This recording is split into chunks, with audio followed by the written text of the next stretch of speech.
Asik saja, santai-santai, enggak tegang-tegang daripada lagi kontroversian. Saiki sinau tentang budaya. Leluhur kok keris.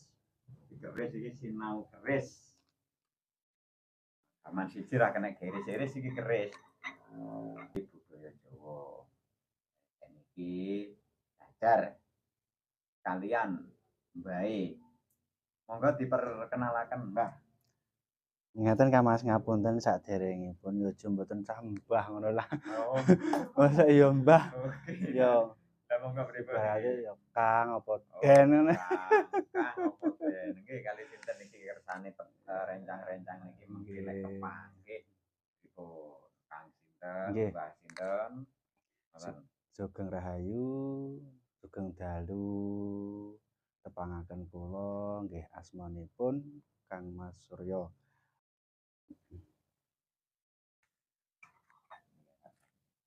Ngoten nggih. Nggih. Nah keris niki kathah sanget nggih, Mbah. Kathah dan kebanyakan budaya Jawa atau tradisi tiyang Jawa niki kan kathah sing meyakini keris niku saged damel narik rezeki, narik duit, Nggih. narik sing leres iki pripun? Keris iki napa sih? Fungsine ngoten lho. Nggih, ngeten. Niki sebelumnya nggih ngapunten mohon maaf ibarate niki ngeten. Kula niki tinampi saking leluhur-leluhur utawi saking pinisepa kalau tentang hal ini prinsip saya atau penilaian saya. Keris itu kalau ibaratnya memandang suatu bisa dibuat untuk pengasihan, untuk dagang kan, untuk tolak bala atau untuk dalam kutip kliniknya itu untuk pesugihan atau untuk kekayaan. Niku kalau dari keris utawi dari Tosan Aji niku dari segi suatu tuah filosofi pamornya. Nggih, pamornya, heeh, ngeten. Heeh. Kula kula setunggal nggih. Ngeten. Kalih niki ngapunten saderenge setiap kita memegang keris, kita itu hanya menghormati, bukan menyembah atau bukan memuja, tapi ada tata caranya untuk menghormati suatu di bilah keris ini atau sang empu dulu yang mungkin. Nah, ini caranya begini, ibaratnya kita itu kalau piulangan yang Mbah Rien itu ngeten. Jadi kita itu pakai suatu kita tuh ada tata caranya untuk menghormati ini. Pertama, biasanya ada yang tapi setiap orang itu berbeda. Kalau prinsip saya atau pribadi saya itu begini. Ya, ini untuk menghormati kayak gini. Ini yang dilepas itu bukan kerisnya tapi warangkanya, dinaikkan ke atas. Nah, ngeten ini. Nah, niku ngoten. Jadi ibaratnya kita bukan menyembah atau bukan kita mengagung-agungkan tidak, tapi kita menghormati suatu sang empu. Empu dulu itu membuat suatu bilah keris ini tidak hanya 1 hari 2 hari, tapi bisa sampai berbulan-bulan sampai bertahun-tahun. Karena empu dulu membuat suatu namanya itu bekal atau namanya dibilang suatu bahan-bahannya itu tidak mudah. Tirakat dulu, puasa, tetap reksoning Gusti, tetap ibaratnya dawuh marang Gusti, dapat palilah pahwayune Gusti. Nah, jadi itulah nanti ibaratnya ketemulah suatu dapur atau namanya suatu keris itu dapurnya apa soalnya ngeten Kang, soalnya setiap keris itu ada namanya dapur-dapur. Keris itu nama itu yang disebut dapur. Nah, dapur keris apa? Jalak Tilam Sari, terus dapur Ombyang Jimbe, dapur Jalak Tilam, dapur Tilam Sari, Tilam Upe, Megantoro atau Sangkelat, Parung Sari, Nogososro dan lain-lainnya. Banyak. Nggih, kata. Terutama ngoten kalih niki masuk dapur Jalak Tilam Sari. Nah, Jalak Tilam Sari, pamornya niku Melati, terus ada ibaratnya wengkon, isen wengkon itu ibaratnya suatu pamor itu dia memenuhi suatu pinggiran ini, terus di tengahnya tuh ada pamor lagi, ini ada pamor melati. Nah, itu biasanya ini tuh buat kalau untuk filosofinya atau ibaratnya dulu sang empu munajatkan sang maha kuasa itu biar siapa kelak yang membawa suatu pusaka ini biar dimudahkan rezekinya, diayam tentremkan suatu keluarganya, terus dijadikan suatu satria biar sabar nrimo ing pandum atau nrimo ing lakune dunia ini. Karena dunia ini sekarang wah sangat rumit. Nggih, heeh. Kadang ngenten sing tanglet niku ngeten Kang Mas, ibaratnya itu, "Kang ini apa ada sosok Yoni, ada sosok anunya gini-gini dan sekiannya, ada suatu sosok kodamnya kan Kodam, dibilang, niki sing sering kodame ya, kodam. kodame atau apa." Ya nyun sewu, kalau prinsip saya atau dari bukan keyakinan ya atau pandangan saya, itu bukan kodam, yoni. Yoni Nah, ya. yoni itu yang berasal dari suatu doa-doa sang empu dan suatu material-material yang dia tempa, dia kumpulkan, dia satukan menjadikan suatu bila. Sampai singan mboten enten Bang nggih. Nggih. Jenenge empu Sanjang iki enek kodam. Nah, Niki boten enten Yoni nggih. yoni, yoni, Bener. yoni senes kodam. Setuju kula niki Pak, kaya Nah, Yoni niki pas jawabane niki. Setuju sanget niki kula niki. kalih niku napa kalih niki kalau ciri-ciri dari jalak tilam sari, ini penilaian saya pribadi, jalak tilam sari atau tilam upe niki biasanya itu jalak itu biasanya di tengah itu gligir sapi.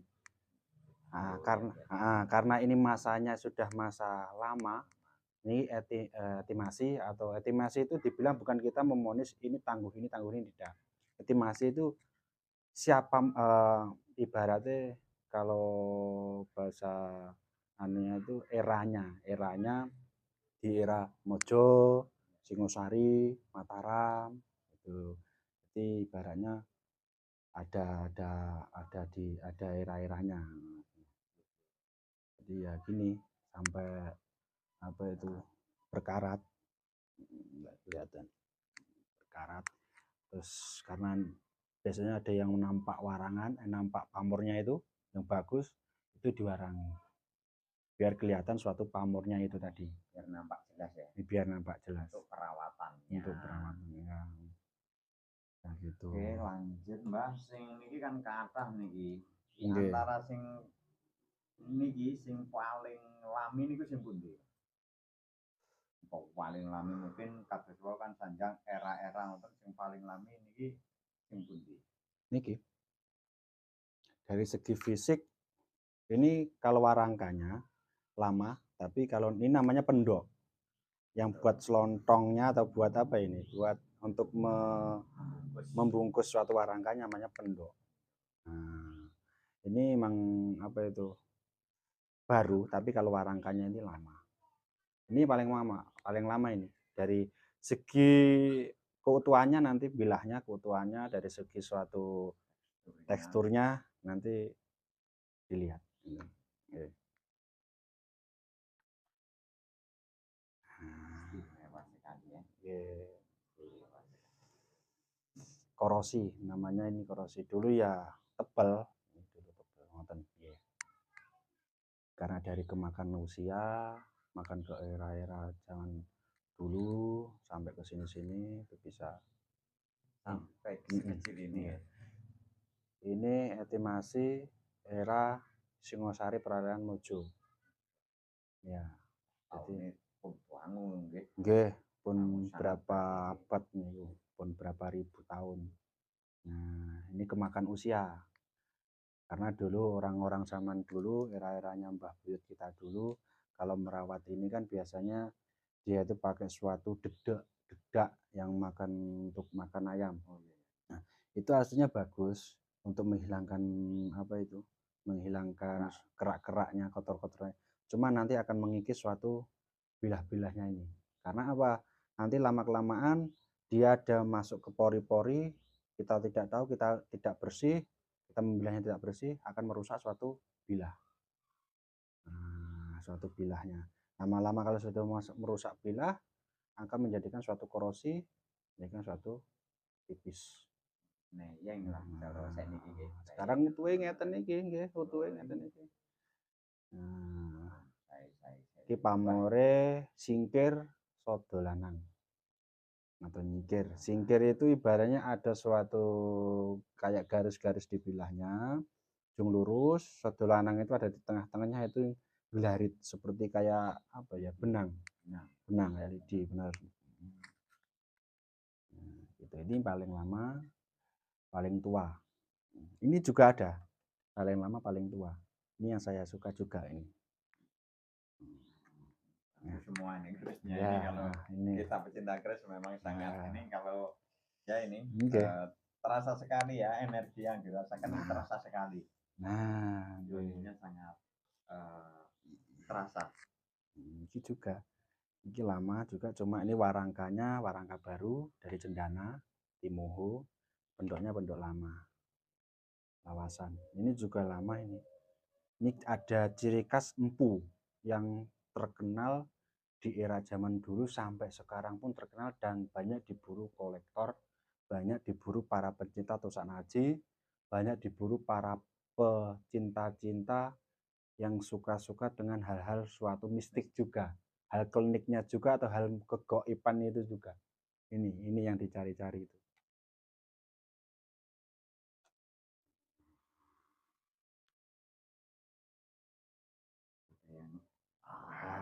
Nah, terdengar sekali jelas ini. Terdengar jelas sekali ya. Bukan bohong ini, terdengar jelas sekali.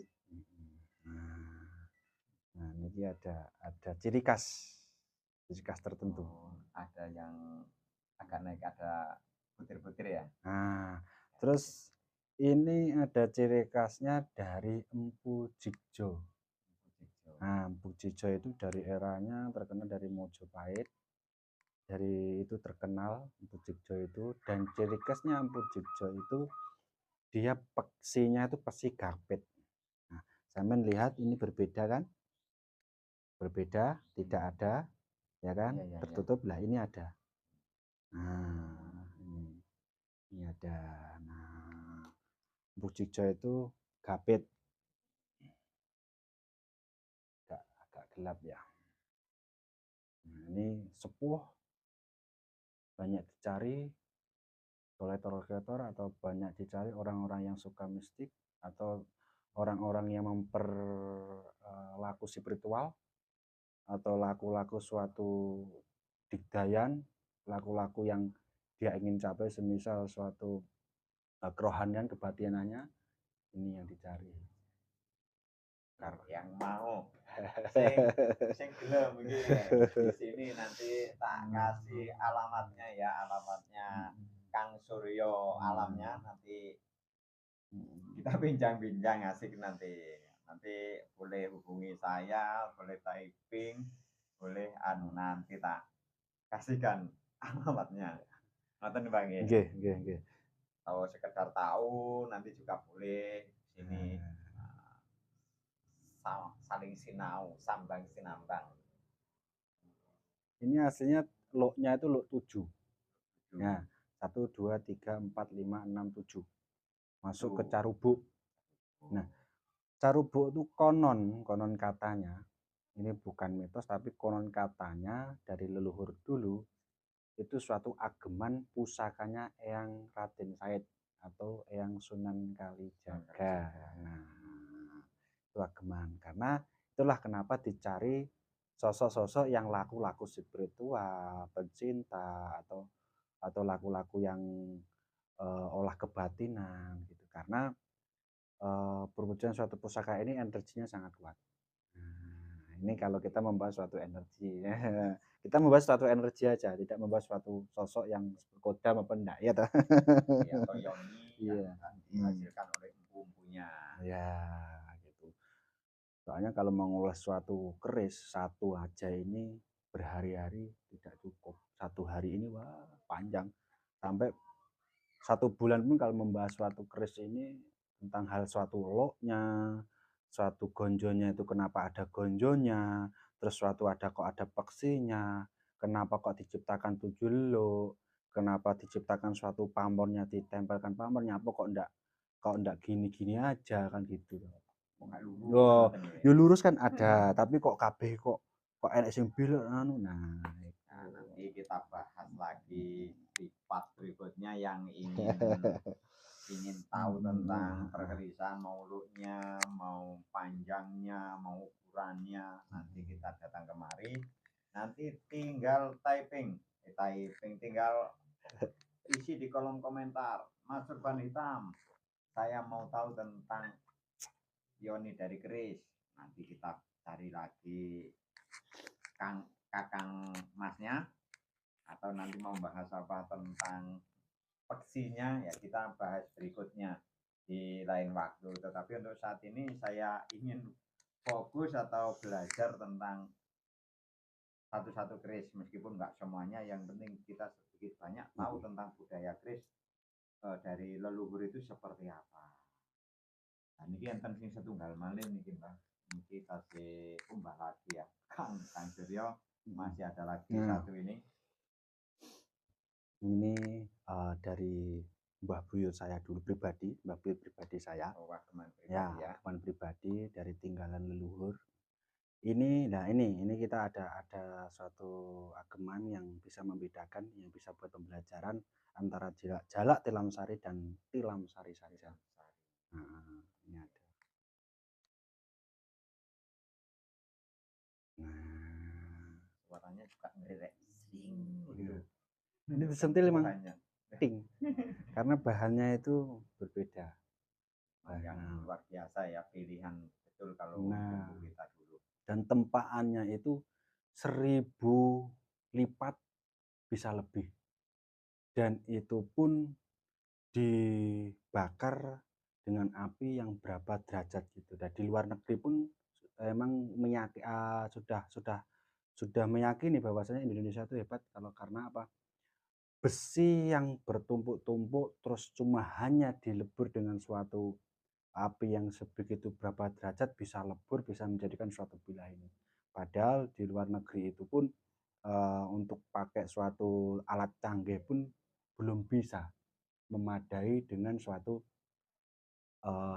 tata cara orang Jawa, khususnya Nusantara kita. Nah, ini namanya jalak tilam, bukan jalak tilam sari, mohon maaf, tilam sari. Jalak tilam sari, Ada tilam sari. Okay. Nah, tilam sari itu seperti saya katakan tadi, jalak tilam sari itu gligir sapi. Di gligir sapi di tengahnya itu seperti kayak putukan gunung, kayak punggung sapi. Nah, jadi jelas. Kalau ini tanpa, tidak ada. Terus ini ada namanya tikel alis. Ada cowean, namanya kroaan itu di sini. Nah, ini namanya tikel alis. Kalau tikel alisnya itu dia ibaratnya apa itu? Bablas atau lek apa itu? Terus ya tembus. Tembus ya, ya tembus.